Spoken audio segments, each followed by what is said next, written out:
1943 Philadelphia experiment. Most people that even actively pursue trying to find out what those New Age buzzwords are, the UFO movement buzzwords are, don't have a whole lot of information. They have a lot of guesswork. To understand the connections between what happened with the World Trade Center and the Pentagon and what was supposed to happen in Philadelphia, but they didn't get the plane there, to understand the connection between that, between Montauk, the Philadelphia experiment, World War II, the fact that now we're in the new world war against terrorism that's moving us towards something, all of this has to do, believe it or not, with Atlantis and with the plan that was devised in Atlantis called the Luciferian Covenant. It was an invasion plan that was planned and staged incrementally, step by step by step, and there were certain events that were supposed to unfold once the stellar activation cycle of 2000 to 2017 AD came around. Now, most people have heard the concept or the word Illuminati. That's a word that gets thrown around all over the internet and all over, conspiracy theorists. What the heck are they? We know they're not nice, and they seem to be able to have all this power, and there's like invisible race that walks among us and pulls all these strings where we think we're free and we're not. The Illuminati are a group of beings called the Leviathan races. They were created out of the tribes of Levi, which were a hybrid tribe of Anunnaki human that were part of a hybridization experiment that was done in Atlantis. It was done for good purposes, but it went very, very wrong. There have been race lines nurtured here since Atlantis, family lines, of people who carry the Leviathan race DNA codes, who actually, when you look at, if you were going to look at them on the soul level, they are actually a different race of beings than human beings. Human souls incarnate out of a certain set of soul collectives. They have what is called a Christos spark. Now, Christos is a word that we use in reference to the D12, dimension 12, pre-matter template, your divine blueprint that allows you to connect to the higher dimensional fields and directly to source. Illuminati races are born without a Christos spark, because the ones who created those races in the Atlantean period were what were called fallen angelic races. Now, if you don't like the spiritual terms and you're more into ET stuff, you could say the same thing, call them intruder ET races, because fallen angelics and intruder ETs are the same beings. They are multidimensional.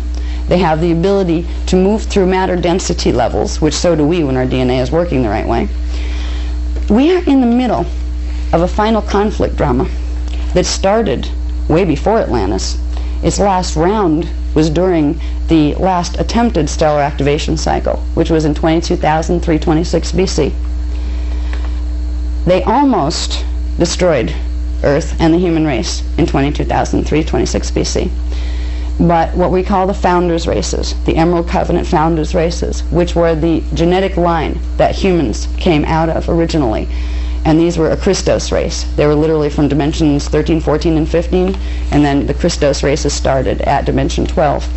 The founders races, these are real beings. They have bodies, not exactly like ours, but they're less dense matter.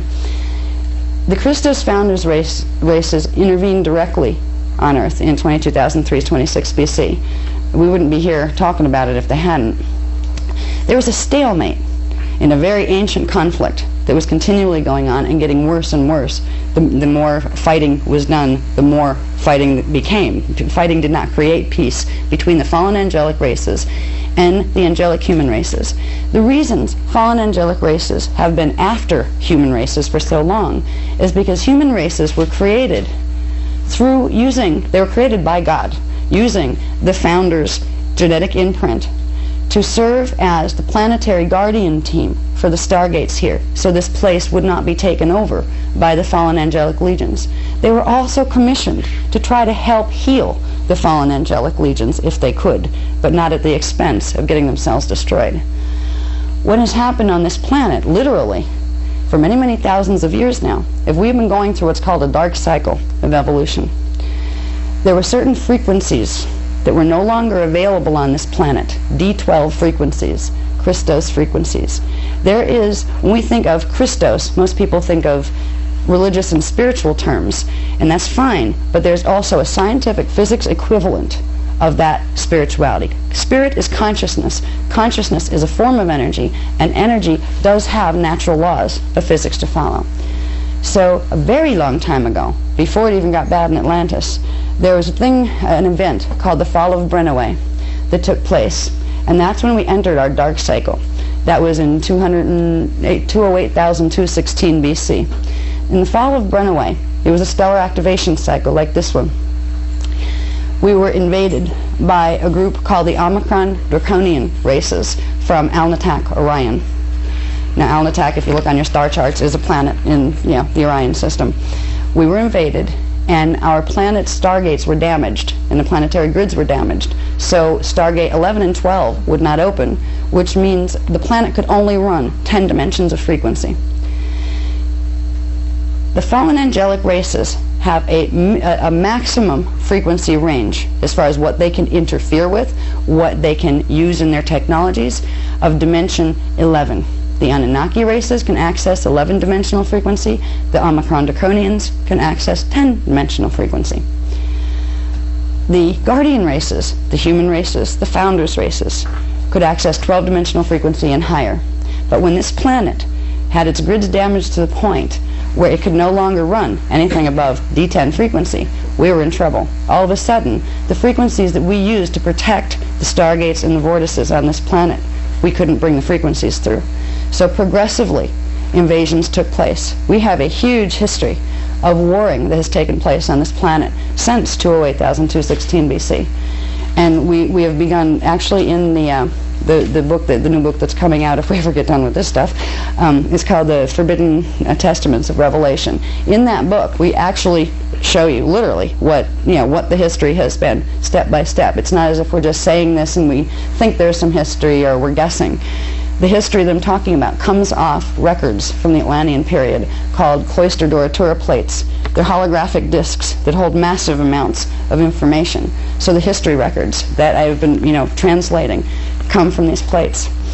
When we start to realize the history that's gone on here, it's dumbfounding compared to what we have been taught.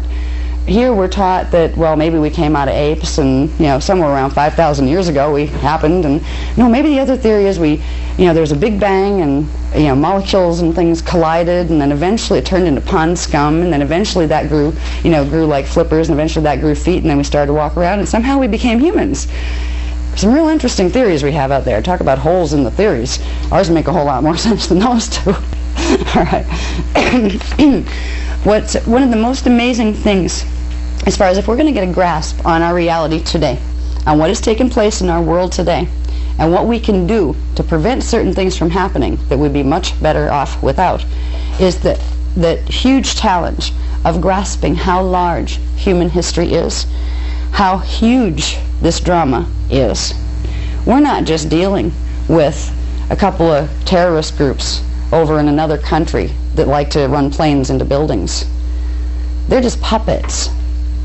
We're dealing with highly, highly sophisticated, what could be considered extraterrestrial races, but they are fallen angelic races. Humans were an angelic race that's in the precarious balance of finding out whether it's going to be